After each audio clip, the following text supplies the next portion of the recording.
on this computer, and there we go. Okay, so you want me to share the screen then, I guess, with some slides. Yes. Right, can you see this? Absolutely. Yeah. All right, and you just want me to get started, and or yes? Yep, that's fine.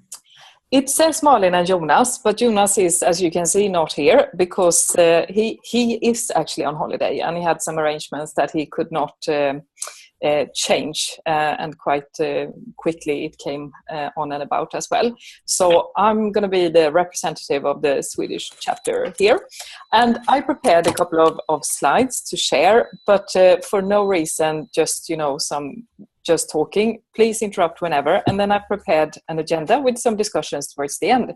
And I'm not sure how long time actually this will take, because it depends a lot on your interest and curiosity as well, I would say.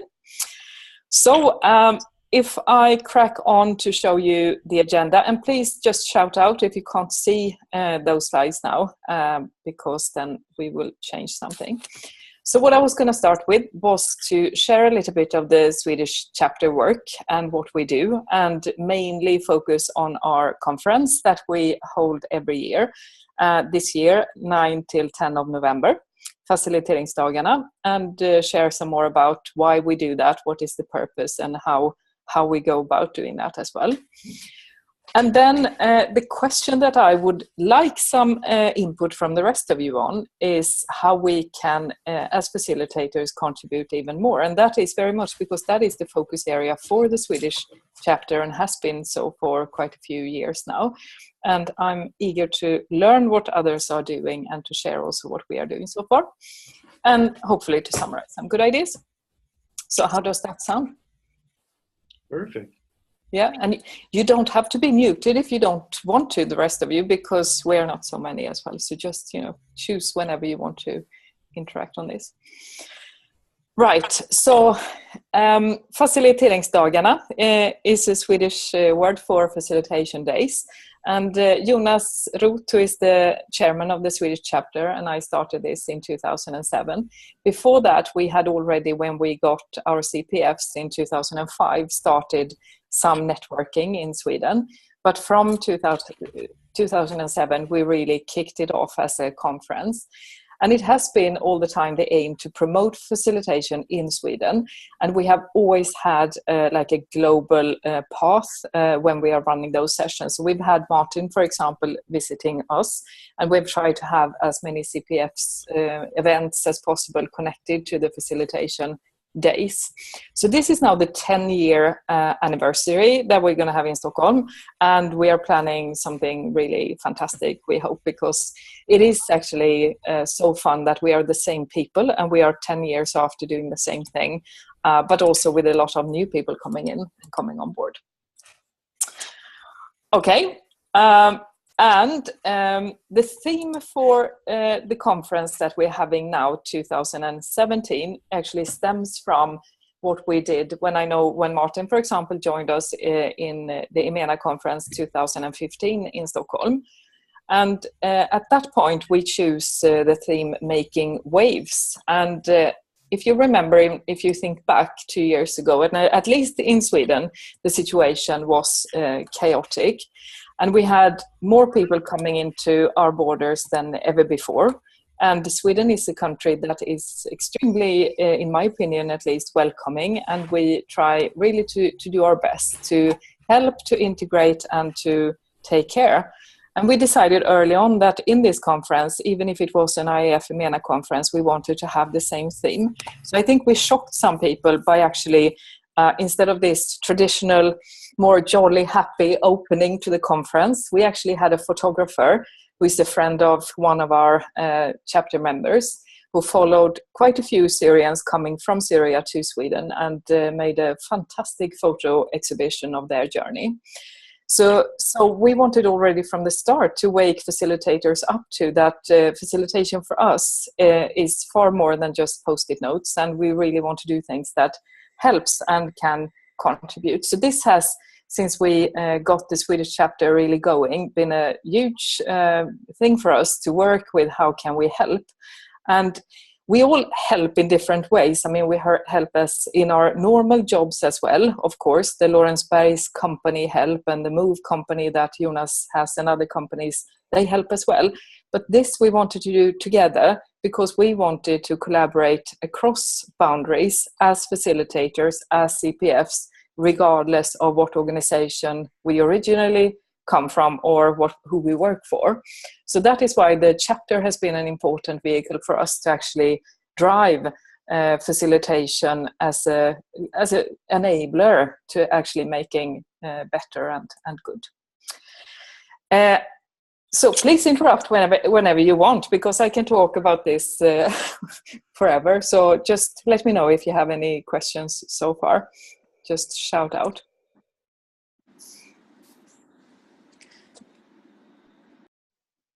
No? Just a comment, Malin. Yes, please. Yeah, I remember well the EMENA and also the photo show or speech of the photographer, and also I wasn't aware that it's already 10th anniversary of Faciliteringsdagarna. So so far sounds really interesting.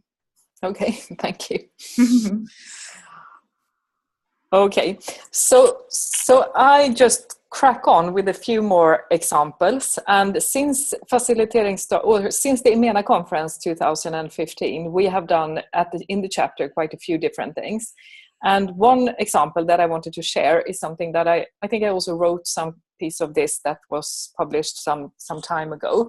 But just to share one of the Swedish chapter initiatives, and that was that we were approached by the big 5 organizations in Sweden. And as you can see, some of those logotypes you probably recognize, like the Red Cross and the Save the Children. It's also the Swedish Church, and it is the Sports Federation for all sports in Sweden. And it says on the right-hand side, it says Forum, which is the total organization for all volunteer organizations in Sweden. Those 5 organizations are doing great things, each one of them. But one thing they never, ever actually managed to do is to collaborate. So I was approached by one of them, a facilitator within the Sports Federation, who asked if we in the Swedish chapter could help out with getting them together so that they could collaborate around how integration could be done much more smoothly from 2015 and onwards. And it was quite a unique event because many of us are facilitating for those different organizations. But at this point, they actually approached the Swedish chapter and said that, we want you to collaborate, to help us to collaborate. And that was what we did. So here you can see 3 of us. It's me in the middle, and it's Hedvig Mosvall, who is also a CPF, and it's Anna, who is also a CPF. And the 3 of us, we usually don't work together at all. So it was a fantastic opportunity to be able to actually collaborate around something. And this workshop that we started to facilitate, or this process that was started in this workshop, I should say, was how can we take care of integration when newcomers already are here, and the society, not the sports society, when schools and everything are doing their bit, how can we as volunteer organizations do our bit? And that was the facilitation workshop that we worked on. And after that, when we started that process and started working with the big 5, that encouraged us to continue and also to use the conference even more as an enabler, both for helping, but also for collaboration between us who are facilitators in Sweden, both CPFs and others. But I would say most of us are actually working professionally with this. And we work for different companies, and normally we are competitors. But when we come to Faciliteringsdagarna, then we actually work all together for some kind of better purpose. And that we really enjoy. Some of us come from big companies, big consultancies. Some come from clients, and some come from one-man band consultancies. But when we do this together, we're just, as one team, which is a fantastic feeling. What works in Sweden is to have some a task to work around. Swedish chapter, that doesn't work just to sit and have meetings. Nobody have time for that. But when we decide that we're going to do something together, then we have a task and we have an event that we can actually collaborate around. And that is what makes this chapter tick. We've tried to have normal meetings, and nobody really prioritizes that, because then everybody's too busy for, with their own work. But when we have faciliteringsdagarna or running events like this, then it is easy for us to collaborate, because we have a task and something important that we do together. I make a pause so you can ask questions if you want to. How regularly do we still work together on the Big Five, Emily? Well, in this specific project, we work with them. I would say that we've met with them since the last year about 3 or 4 times, working with them in different settings. They also have internal facilitators, so they use a lot of their internal people to drive the processes now. And what we do is to help them when they want sounding boards for methods and how can we run this workshop and what is going on in this area, etc. So that is the kind of collaboration we do with them specifically now. But then we also have other organizations in Sweden. Like I work for only the Sports Federation, for example, which is one of the Big Five, doing some work there. And others are doing other things as well in other organizations that is aimed for how can we enable integration and inclusion. Yes? So Malin, I have a question, if I may. Yes. When you do this work for the Big Five, are you doing it for free, pro bono, and in the name of IAF? Yep, we are. I guess we could ask to get paid, but we have never, it's never been, how should I say, it's never been a need, and it has always felt better to not. So that is why we've done it like this. Yeah, great. Yeah. That's fantastic. It's inspiring. Yep. Marieta, I have a question as well. So I'm joining here from Ljubljana, Slovenia. And my question is actually related to the dilemma that we are having as a chapter Slovenia. And that is, first of all, sometimes we are approached by similar organizations, networks, initiatives, communities, whether we as IAF, EMENA, Slovenia chapter would, for free or paid, doesn't matter, step in as a facilitation team. And so one of our dilemmas has been, okay, what are the criteria when we say yes, when we say no, and rather leave it to the market? This is the first question. And then, of course, the second question that comes up is then, how do we then, if we go for it, how do we choose who is going to facilitate? And being such a small professional association as we are, there's really very limited expertise.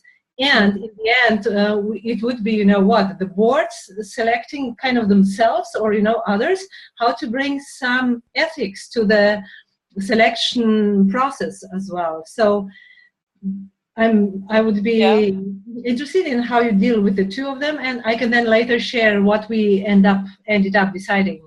And of course, I'm open to new insights here as well. Yeah, the way that we do it is that we say yes to everything that has to do with what is our purpose. And right now our purpose is to help with creating a better society for many more people coming to Sweden. So that we say yes to, and we have, we can have other requests as well, but then we usually don't have time to do that. But those kind of things we say yes to. We have a Facebook group that is very simple to spread the word in. So if any of us get something like a lead or something, we just post it in the Facebook group and we say who's interested, who wants to do this, and who wants to collaborate. And that was the fact, when Hedvig, Anna, and myself worked together on this, it was absolutely no board involved or any board decisions or any criteria. The criteria we have is coming back to that most of us are CPFs. And that for us is a quality guarantee that we know what we're doing. And of course, we would bring on other facilitators that are not as well. But I think we should quality assure by making sure we have at least one of us who are like a more experienced person or a CPF person in the team. So that's how we've done it. Thank you. Yeah, that second part is pretty clear, but the first one, I do have a clarifying question. You said that you check it against the purpose, and then you said the purpose is to say yes to people coming to Sweden. You mean this is the purpose of your chapter, or I mean, it's kind of it's that you would name this as your purpose as a professional organization. Yeah, it's really funny, but this is actually what has attracted facilitators in Sweden. And it says something about people who are in the chapter, that all of them are extremely successful as facilitators on their own. And what we come together around is helping others. And it has been for the last 2 years at least. I don't know what it's like in other countries, but at least in Sweden, it's been an extremely important thing to get this to work, because it's not like the society was really prepared for it. And this has been our mission since 2 years back. We might change in the future. We might go into some other direction. But just right now, this gives us energy to work on. So we go where the energy is and where we feel it's important to do things. And we are a very informal chapter, very we work with our Facebook group and we share things and we challenge and we do things mostly. And we have the Faciliteringsdagarna that binds us together as a team as well. Malin, how many members do you have and how many CPFs? And does your Facebook group involve only them or others as well? No, the Facebook group involves members of the IAF Sweden chapter. Mm-hmm. And I don't know how many we have. Maybe Lindsay or somebody knows this better. But we have I think it is about 25 members. And I think we have at least, well, it must be 10 or 15 of them that are CPFs at least working. I'm afraid I don't know the numbers offhand in Sweden of CPF. Sorry, just don't know.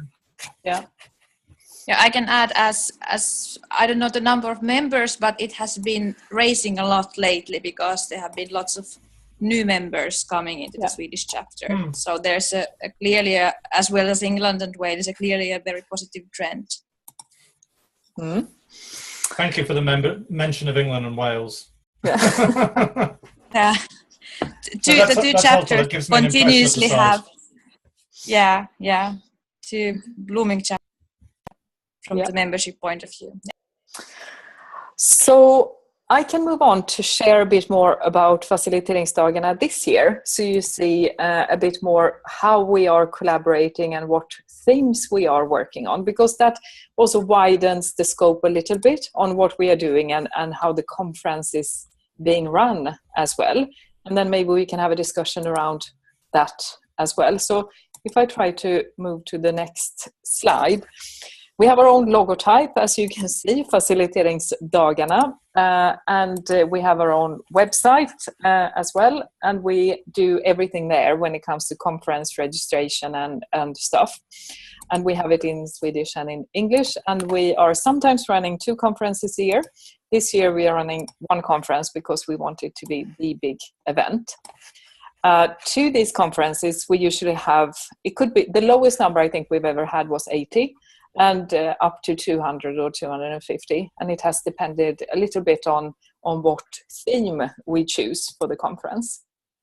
And the focus areas that we will have this year in November is 3 things. It's around collaboration, change, and compassion. If I start from the bottom, the compassion theme is very much around our purpose and what I just shared. And that is dialogues around how we contribute to a better society. So that theme is one of the 3. But we also have 2 other themes, because as you might think and understand, it is that it could be too narrow. It could be that this theme only attracts the people already in the chapter, and we want to have more people into facilitation in general in Sweden and into our chapter as well. So therefore we have also collaboration and change, and those 2 themes we've chosen because we know that we have many people, facilitators, coming from a behavioral scientist background, from psychology and group dynamic facilitators. And we know that we attract them by having a theme around collaboration and how to work with teams and how to work with groups. So that is one of the themes that we've chosen for this year. And the second theme is change. And that is very much connected to all the changes that many of our client organizations are going through. And mostly it's around digital revolution and how to facilitate change when jobs disappear and new jobs come in, and how do we sort of act as facilitators when we want to facilitate sustainable change. And in that part of the workshop or the conference, we also invite a lot of clients to come and share with us, with the rest of us, what they think of our work and how they sort of see change, and also how we collaborate with them when we work with change. So it's 3 themes: collaboration, change, and compassion. And our conference is not very much different than an IAF conference in general. It's like the same thing. We have big group sessions facilitated. We have some keynote speakers coming in a facilitative style, and we have breakout sessions in parallel. And we usually also have some fun in the evenings, and we also try to find nice places to be at. So for this year, we're going to be at the same place, the Yasuragi, as we were in 2015 for the EMENA conference. And Yasuragi is like a Japanese spa feeling to it. And we are trying to be a bit different in our conference. And one example might be that when you register for the conference, it says that we serve vegetarian food, and if you want anything else, you need to click a box. So we try to be a bit, challenge the norms, but in a Swedish subtle way. So it's going to be great fun to see how many actually click that box that they don't want any vegetarian food, and then they can choose between meat or fish if they want to. But that's just one example of how we try to think about details in this as well. Marlon, will you be expecting everybody to attend sessions in their bathrobes? Yes. We like it that way. No, not all of them, but I guess many of them will. It's a fantastic gift you get from this spa, your own bathrobe. You look very Japanese walking around in it. And I guess, Lindsay, you've been there as well. So yeah, it's a very nice place. And Jonas is actually the executive coach of the CEO of Yasuragi. So we always get a very good price and also very good, rules for cancelling rooms and that kind of things. It's on my list of places to go anyway. I'm intending to go there for a weekend just to be, because it's just so wonderful. Yeah. I loved everything about it, except that we had so many sessions at the conference. I didn't have any time to go to the spa. It was wonderful. Yeah. I mean, not enough time. Yeah. But that's going to be a little bit different, because this year we are planning actually in the compassion theme, and also to have more space, to have more yoga connection time. We're going to have sessions together like that. So it's going to be a little bit more chill, because we also know that many of our members in the chapter and facilitators are working very hard. So therefore it's good to sort of get some opportunity to take a breath. We have invited nice people to the conference. This is just some of them. I just picked some photos because you might recognize them. In the middle, we have a super interesting man called Björn Lindeblad, who left Sweden and became a monk for 15 years. And he has a Buddhism name. And he's like one of Sweden's right now most wanted keynote speakers. And he does fantastic talks around, balance and what is your purpose, etc. But not in a fluffy way. He does it in a way that works, at least here. So people are extremely, fond of him. And we try every year to find somebody that we know will attract many people within Sweden. And he is this year the person that we think will attract many. Then we also try to choose global people who we know will attract global facilitators and also the Swedish facilitators. So to your left, I think you recognize Michael Wilkinson, who's going to come. and he's going to come in person and run both one-day pre-workshop on the 7 differentiators of facilitation or something like that. And to the right, we have Ingrid Benz, Queen of Facilitation. Something like that. And Ingrid is going to join us virtually. And we actually had a fantastic session with Roger Schwartz a few years back. And he did a virtual facilitation from the US, and we were about 200 people in the room, and he facilitated it all. So we are planning to do the same with Ingrid, so that we can have her experience and knowledge in the big room, and then Jonas and me and the others, we facilitate sort of breakout discussions around the tables. So we get both somebody who people want to hear talk about facilitation and the facilitation itself in the room.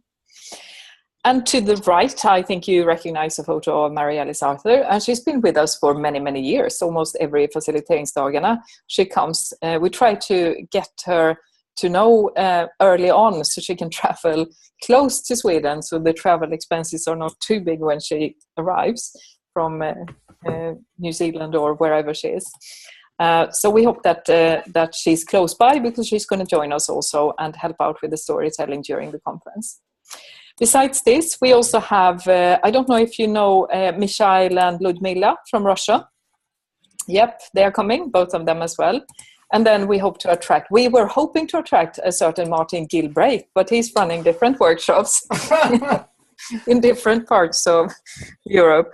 No, but we also have, of course, all the Swedish teams of Jonas and myself and Trevor and Chris and all us running workshops as well as the other IAF certified CPFs, the guys from Gro Consulting and a lot of others as well running sessions. So we just hope to have many good participants, since we have so many good facilitators and session leaders at this conference. So this was kind of the framework of this year's conference. And then, as you probably understand, all of us in the chapter, we need to work in order to get this to happen every year. So right now we are in the process of organizing, the website. So that's geared up for payments and all that kind of thing. And then we're also attracting the right people that we want to have and putting the schedule in place. And after that, what we will do is to think of what will be a way to get bigger groups in, because we work with big clients and we usually give them come 10 people and pay for 8 or something like that. And that attracts a lot of internal facilitators as well. And when we invite our clients, a lot of them bring more people with them as well. So we aim for around 200 at this conference as well. And at the pre-conference for quite a few also. Okay, I think I'll stop there from talking, and then ask what questions and things you have so far around this. And then I have some more questions to share and to ask you as well.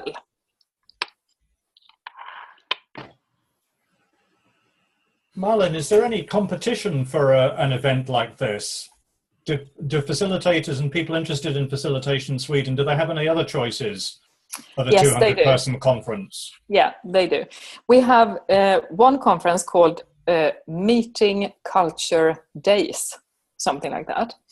That attracts people working in the meeting business, in the people from hotels, and sometimes also people who are more moderators than facilitators. So that could be seen as one competitor. Then we have also, of course, the coaching organizations.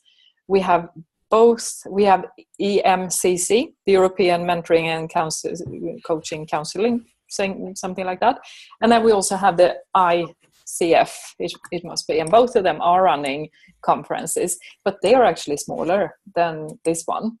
So I think we have more people who have sort of means to pay to come to this conference, whereas others, the coaching federations, I understand they have more one-man bands and more difficult to attract them to come to conferences like this as well. And then, of course, we have the big conferences like leadership conferences and HR forum and summit and that kind of thing. That also attracts a lot of HR people. But we try to get the HR people to faciliteringsdagarna instead and make it more fun, so they want to come to us instead. Thank you.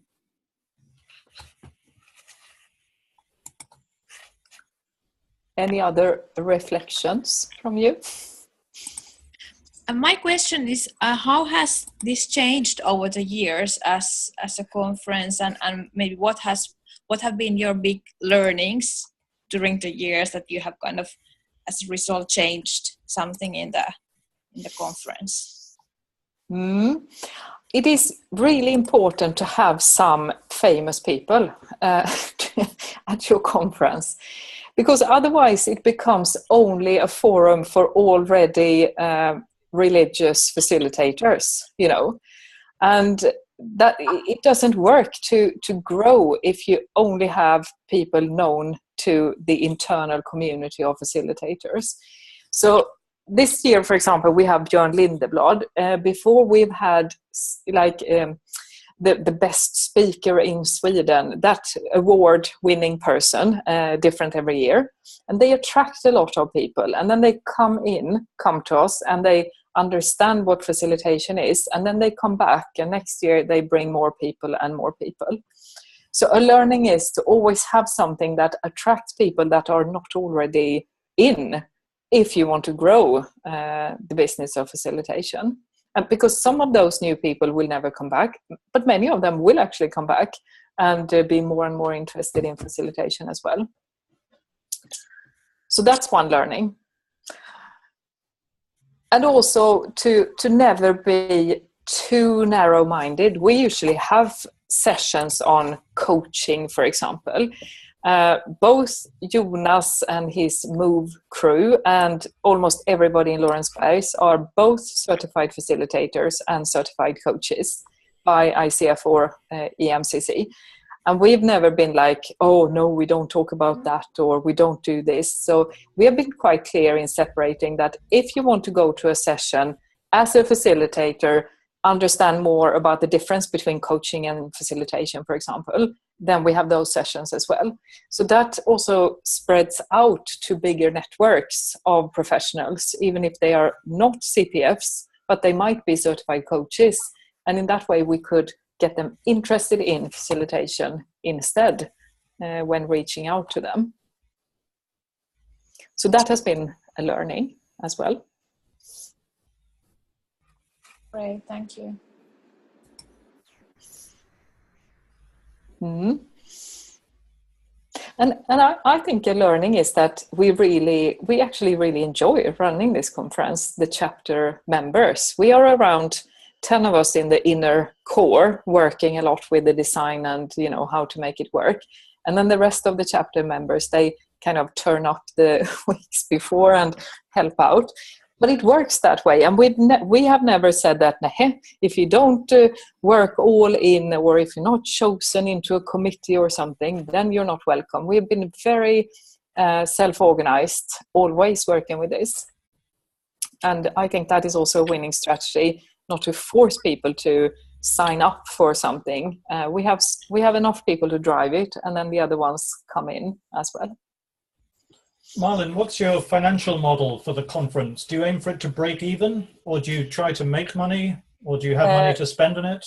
It's different years. But what we have decided since 2015 is that if we do a plus, then we actually give that, we put that into a pot, and we use that for facilitating for free for meaningful purposes. So we could pay for somebody's traveling, for example, to the Big Five or something like that. The good thing, and maybe this is something that is interesting for other chapters, is that we have two big organizations. We have MOVE Management and we have Lorensbergs, which Jonas and me and Trevor represents. And I think MOVE turns over about, must be six, in Sweden, what can it be? Like 70,000 millions. What can that be? 70,000. Now, if I say Swedish crowns, I've not worked globally for 3 months now, so I'm just all Swedish. But They turn over 70 million Swedish crowns, and that that's about 7 million euros, I think, or 7 million pounds. Yeah, thank you. And Lorensberg is about half of that, or a little bit more. And we've always used either of the two companies as the financial vehicle. So the IAF Swedish chapter never takes any risks. And if there is a loss, there is usually a very small loss because we are quite careful with how we plan this. Then it has always been Lorensberg and Move sharing that. We've never asked any of our one-man band consultants to go in and, pay for something. We've always done that in the bigger organizations, the two of them instead. And I think that helps actually to have that kind of, like vehicle or security with us doing this. Otherwise, I think I would be much more careful taking risks and inviting people and signing up for big conference hotels, etc. Yeah. Thank you. But all profit that we make goes to the Swedish chapter for whatever we find useful for our members to work on in that way. Okay, so I had some questions that I prepared. I don't know how interested you are in this, but I just wanted to at least check in with you, since we seem to have such a big engagement in this in our chapter. So I'm just curious, what other initiatives in this area, and I'm talking now about the compassion area and the area of contributing to a better society. It could be integration, it could be other things. So what other things are going on in other chapters? And do you see any opportunities for collaboration between chapters on this specific thing, or any ideas of what to do more of? So I just wanted to reverse the talk and ask how you are doing on those things, and if it is this only big in Sweden, in the Swedish chapter, or what is it like? Marieta here, I can start. From Slovenia. So we have been in the last years also very much aligned around reclaiming some hope, connecting people, and so for just a better quality of life of whoever shares this land together. So I can share one of the examples. So in 2016, Ljubljana, which is the capital of Slovenia, was also the green capital of Europe. And in that time, there was so much focus on the infrastructure and kind of material aspect of a green capital. And at some point, many of us thought, okay, that's fine. And when we are speaking of waste, there's right now in our society so much waste in terms of young people having no hope, no jobs because of the economic crisis. So we started an initiative as an association of facilitators, actually, something modeled on Imagine Chicago initiative, which is based on appreciative inquiry. And the idea is that young people are, first of all, instructed, trained to get some skills in appreciative mindset and questioning, and then they connect to some older people, some people whom they perhaps admire or are inspired by, and do an appreciative inquiry interview with them around the city of Ljubljana in that case, and connect with them, as well as find then some niches, some gaps, some places where then they, with this expanded awareness of options, where they see their way of contributing to the development of the city in a sustainable, green, community-oriented way. So we had a large project around that was connected to the larger picture of green capital, and also gave the city an opportunity to think beyond the infrastructure and waste in terms of materials. But okay, how can we how can we not waste people's passions and talents, and how do we connect the younger and the older generation, etc., etc. So this is just one of the examples, and we've been doing quite a few, really. Right. So I'm super excited about this topic that you're offering today. Mm. Thank you. Very interesting. Yeah. How about other chapters? Well, in Belgium, we're still pretty much of a startup. if I look at the member base, I think we have most of our members work in private sector and some NGOs, very little public sector. So we really should have opportunities to grow in every area. Facilitation should have a lot more visibility and could be used in a lot more functions within our society than we currently do. But I don't find it easy to do it as a startup. Once you have some established organizations and an established image, apparently it takes off. But we're still struggling to get a minimal critical mass, let's say.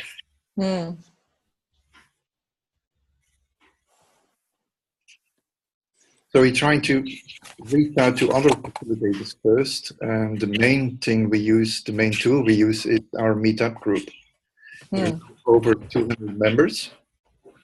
And the group is growing. And we get more and more people showing up on meetups. But it's a slow work. I think we need some people who look into the business also, and then probably we need to extend more into, the big five you have in Sweden, where you provide facilitation for free. Actually, we are still discussing internally what to do about those kind of initiatives. We've recently had an initiative called Hack Belgium, and they were looking for a couple of facilitators doing work for free for them, which could give us some visibility. But then we were hesitant because the organization is asking quite a lot of money for people to subscribe to that meeting. So should we participate to that?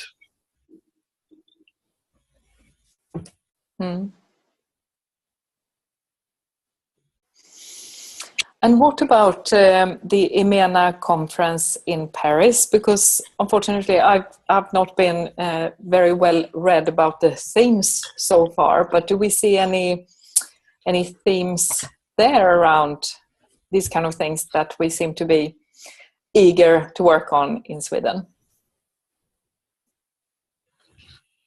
You missed last month's session that was all about it. I'm trying to remember what the themes are. Boosting positive change, isn't that the title? Yeah, so it sounds similar. I don't remember the detail. I don't think the detail has been published yet. Okay. Yeah, there is the detailed program now available on the website. Yeah, so you can see the single workshops, but it goes very much around collaboration and change, and also maybe some creative methods. Maybe this kind of non-for-profit social processes part is not as strongly there as in yours. But I think there are lots of connections between the Paris conference and yours. Yeah, from the content point of view. And that's of course interesting also. Well, we are at the same time in EMENA or in IAF Global thinking of what will be the conference structure in future. So clearly there are these local conferences emerging really strongly, which is very positive.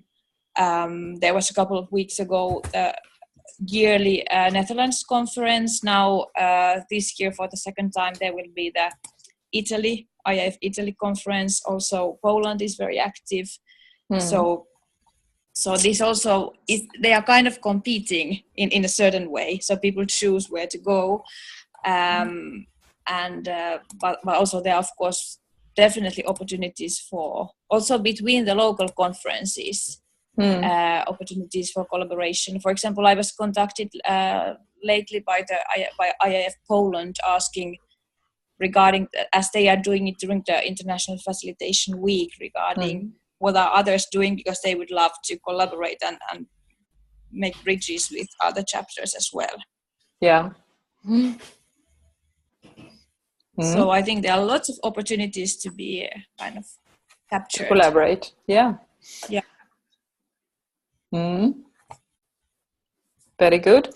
Yes, we were at one point, you see, thinking of if we wanted to be a tribe, not only a chapter, but also a tribe of facilitators who actually works with specifically these kind of things that I've shared with you today, across chapters then, of course. So I'm going to continue to check and search whether we have more people in different countries that would be interested in that, because that could be a way of actually growing something which is like a more narrow interest group kind of thing. Marlon, are you aware of GSFC? It used to be GFSC, the Global Facilitator Service Corps, became Global Facilitator Servant Communities. Yes, but not more than just receiving emails from them from time to time. But I'm not so sure if they have any like local people in Scandinavia or anything like that, or if it is a true global initiative. I'm not sure if they have people in Europe. The people that come to mind are Mark Pixley in China and Gil, what's his name, in Colombia. I mean, they are global in that they're certainly across continents. Yeah. But I'm not sure how many people are involved or how active they are. And I'm not sure how closely they regard themselves to IAF. I mean, I think they grew out of IAF, but I think they established themselves separately as a separate institution. But if they're not an IAF tribe, they could certainly, play that role. Maybe they could. I don't know. Or maybe those people would be part of an IAF tribe if that forum isn't currently functioning or isn't doing what they're looking for. It would be worth you having a conversation with them anyway, I think. Absolutely. That's a great idea. Yeah, I'll do that. I'll reach out and try to get them in rather than join something else. Right. Yeah. Very good. So this was pretty much what I prepared for this little talk, and then I only have one slide, which is, I guess, welcome to Stockholm slide. Hope to see you all if you want to come. I should also say that much of the conference is, of course, in Sweden, but in Swedish. But we always have at least one stream that is you can attend all different sessions in English as well, because we have so many English facilitators working in Sweden as well. And a lot of it is, besides that, in Swedish, of course. But this was pretty much what I prepared for our little chat this July evening. Thank you. Right. Thank you. Quite impressive, Bella. Yes. I'll see if I can stop sharing this. Yeah. Now we can see Martin instead. Yeah. I can see everybody. Yeah. Almost. Well, Marlon, if you would share a link to your website for the November event, I'd be very keen to share it, from IAF England and Wales social media. Perfect. Yeah, I'll do that. So, yeah, I'll do that, and make sure also that you book not the same dates for next year in Belgium. I've put it in my diary for November 2018. I'll make sure that my courses don't clash. Yeah, that's good. All right, then shall I stop recording here?